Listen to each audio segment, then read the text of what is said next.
Welcome to the J.D. Levy & Associates Calibration Point Podcast. Our podcasts are designed to bring a conversational exploration of key topics that we believe will provide value and insight to those serving in the nonprofit sector. We will highlight new developments in the field, latest research, and things we're learning from our own clients that we can share. If there are topics that you would like to see explored, please send them to us through our website at jdlevyassociates.com. I want to welcome everyone to the Calibration Point Podcast, and today we have a returning guest, Bill Stanczykiewicz, who is the Assistant Dean for External Relations at the Lewis School of Philanthropy and is the Director of the Fundraising School at the Lewis School of Philanthropy. And Bill has some amazing perspectives and insights, as many of you know from the last time he was on our show. And I thought as we were entering into the end of 2020, which has been such a crazy year, that it'd be great to have Bill share from just the dearth of experience he has in these positions, both teaching, being in the field with practitioners, and the research at an academic level, to allow Bill to share with us just in an exploration about the things he's seen this year that are really sticking out in the field, things that maybe are going to reshape how we think about philanthropy, how we think about donor engagement, building advocates or giving, how people pursue professional development or academic development in our field. And thought it would just be great to have Bill come on and just have a conversation with us about things that are sticking out to him as we go forward in 21, as we reflect on where we've all been in 2020. So, Bill, thank you again. Such a blessing to have you come on here and share your wisdom, and you become our sense maker in a sense. And so I'll just open it up with that from just a open perspective. What have you seen this year? What are you seeing that you think may have a permanent influence in the field? Things that maybe are going to carry over into 2021. As we know, there'll be a lot of lingering effects because we're not through COVID.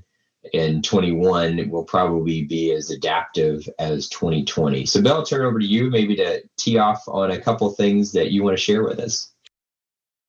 Well, Jamie, it's always great to be with you. I think my biggest reflection on the year 2020 is really identifying how the nonprofit sector has gained in influence and appreciation. I think more of our neighbors have now a greater recognition of the unique impact that nonprofit organizations can have. I mean, obviously, the pandemic, understandably, has curtailed the business sector, not all the business sector, but much of the business sector in so many ways.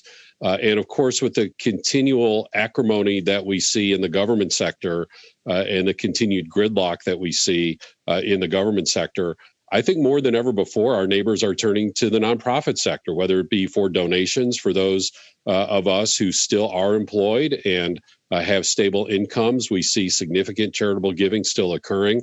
And then on the recipient side, the people who are turning to the nonprofit sector, whether it be for immediate needs such as food banks, or even now like the arts sector, trying to figure out how in this digital environment can we come into people's homes into new ways online, even if they can't come to the art museum or to the theater.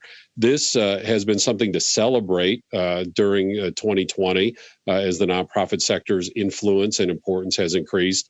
And importantly, then, it's something we need to build upon in 2021 to make sure we maintain that reputation and maximize all the opportunities that are inherent within that greater awareness of all that our sector is and can be.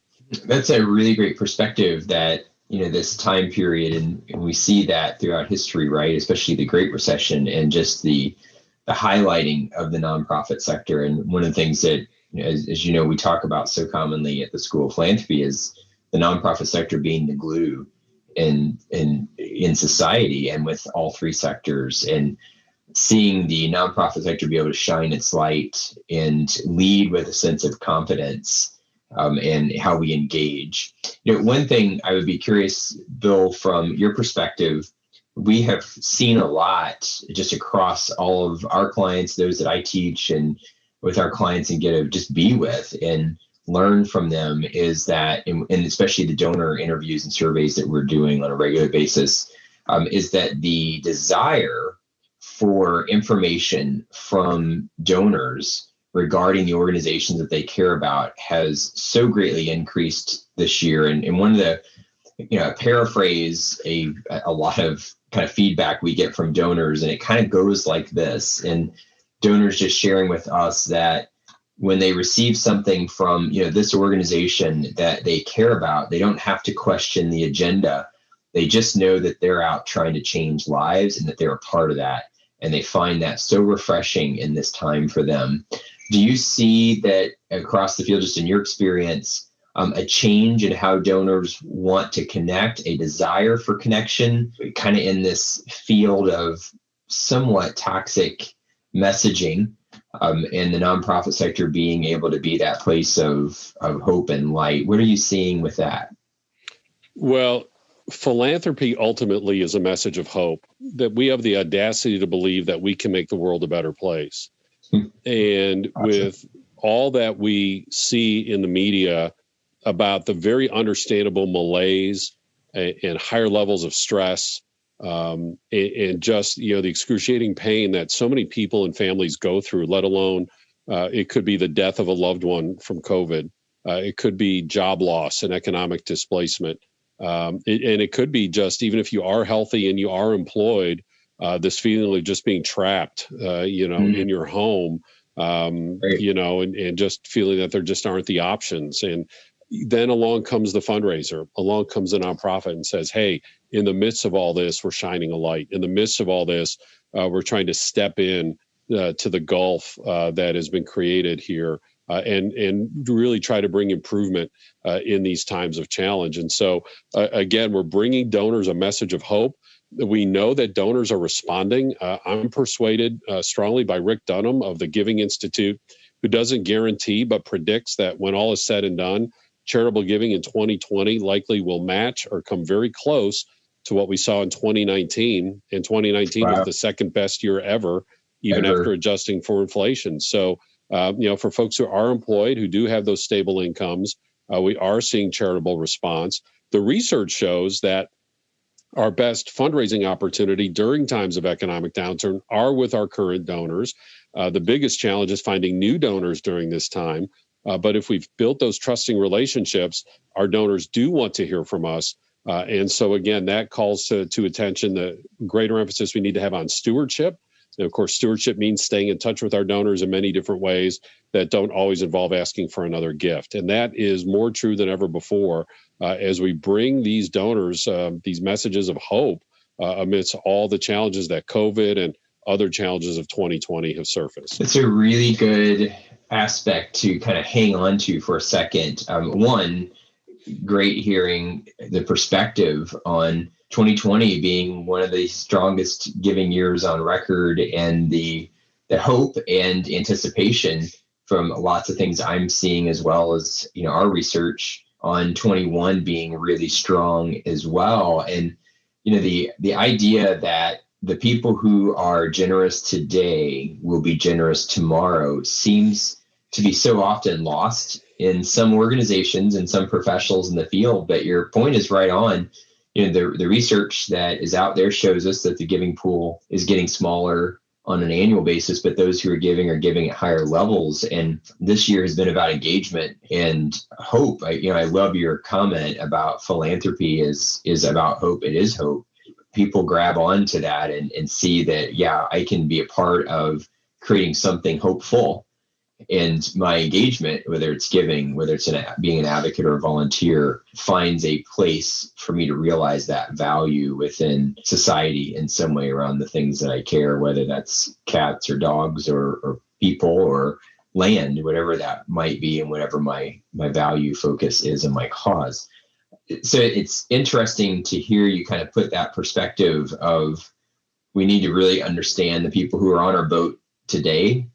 And in 21, almost if I had to take kind of a driving motto from what you just shared, is that I've got to be prepared to resource behind going deeper with the people who are on my boat, instead of this idea that I really just got to go out and prospect new relationships. And not that I ever give up on that, of course, but I've got to really be able to dig deep into the people who care about us now. Yeah, that's a great perspective. Well, and Jamie, as I think about 2021 and this next point, I just tweeted about this the other day. I think 2021 there's actually going to be 2 years and not one.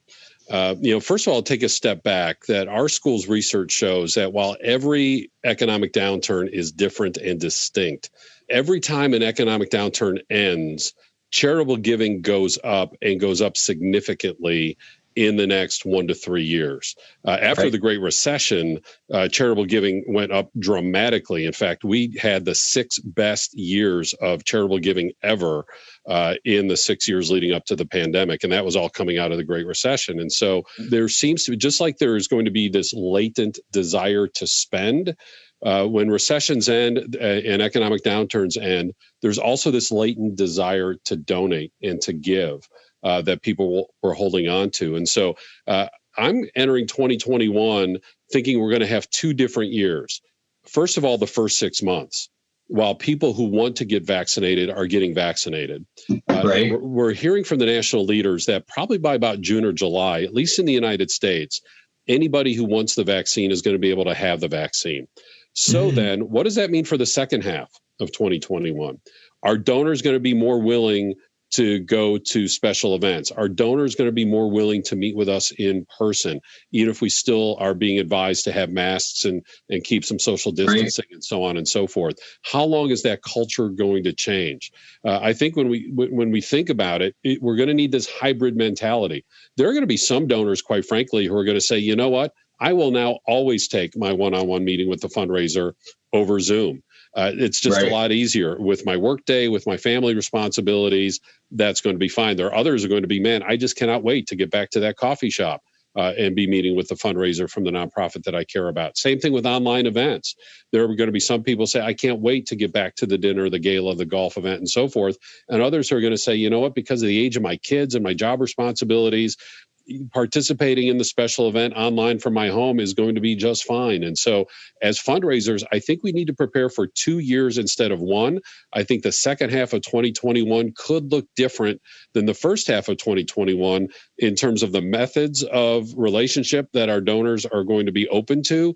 And again, is there going to be this latent desire to donate when I wasn't able to during the pandemic, or donate even more than I did during the pandemic as the economy hopefully continues to warm up and move in the right direction as more people become vaccinated? That's great. Yeah, I hadn't thought about that, viewing 21 as 2 distinct years, but you're right. I mean, it's a really good perspective in that the first half, we're still going to be more in kind of the midst of COVID, but the second half, we're probably going to see more of this evolution of these hybrid pathways on how donors engage. And that echoes a lot of what we're seeing and have been working with our clients on. That is for next year, especially moving later in the year, knowing that we're very likely going to be in a place where donors now have developed a new preference in how they engage. And then the question is going to be, are we willing to meet them in that new place and have, to your point, these hybrid approaches? But I never thought about viewing it as 2 years and 1. And I think you're absolutely right in that perspective. Yeah, it's a really good perspective. And volunteering as well, falling in that same approach. I've seen, and I'm sure you have seen just as many, so many amazing, just creative ways to engage people through this pandemic in replacement of being on site with someone. And I think we would be crazy to think that those things will disappear, because we've kind of tapped into a new sense of kind of creative heart in the field, which has been really exciting. Jamie, the future belongs, and this is true not just in our sector, but across the board, the future belongs to people who first realize possibilities. And John Gardner wrote a seminal piece on nonprofit leadership decades ago, where he said, the future calls from afar, but not enough people are listening. And so for fundraisers, certainly we're immersed in the day-to-day of our work and need to be. But now more than ever, we need to be looking ahead 6, 12, 18 months down the line and be ready to adapt in new ways. That there is a new normal and there will be a new normal. Things won't go back to the way they were in the past. You just look at technology, for example. Technology never goes backwards. Nobody ever says, give me my CD player back, give me my cassette player back, give me my 8-track tape player back, give me my phonograph back. No, everything is on our phones, on our devices, digitally, right? Same thing is going to happen now with fundraising. We're not going to go backwards. The digital experience is here to stay. Now, it won't be 100% like we've been required to do so through most of 2020 because of the pandemic. But now digital is going to have a greater element in a hybrid format more than ever before moving forward. And those are the types of things we're going to need to be ready for and need to be using now to prepare for as we enter into 2021 and be prepared for that year to evolve. Yeah, that is a great launch point for us to end on. Two things I want to highlight there. And I love the quote, philanthropy calls from afar, but not enough, or are people listening? And that is such a really good perspective as it relates to this field. And to your point, to be adaptive. And that's the nature, right, of the responsiveness of what the nonprofit sector is supposed to be about. And it seems that this time period has really tapped into organizations having to be adaptive and abandon their comfort zones and let us grow in how we serve. Two great things to launch on for 2021, Bill, as we close on that. And your key points going through this, I think if we use that as a capstone, philanthropy calls from afar, and then are we listening and can we adapt? And everything that you've highlighted today, just as we go forward, seems to be packaged around those two elements or capstones of how we think about 2021. Bill, so appreciate your taking the time to be with us today. And so look forward to what you see and having you come back on and just share as we get into 2021, what you're seeing in year 1, 2021 and year 2, 2021. So thank you, Bill. We really appreciate it. Jamie, one of the personal lessons I've learned through 2020 is the increased importance of gratitude, that instead of wallowing in what we don't have is to be grateful for what we do have. And I would just share that with everyone. And I'm grateful for you. I'm grateful for our professional relationship. I'm grateful for our friendship. I've known you for the better part of 2 decades now. And I am grateful for the leadership that you provide, the expertise that you bring. I know that the people you serve are changing lives, and they have more resources to change those lives because of your expertise. So I'm grateful for you and all that you are doing out in our sector to strengthen nonprofit organizations that are making a difference. Well, thank you for those kind words, Bill. I so appreciate it.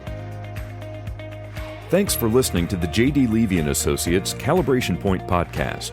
If you have comments or ideas for future episodes, please reach out using the contact page on our website, jdlevyassociates.com.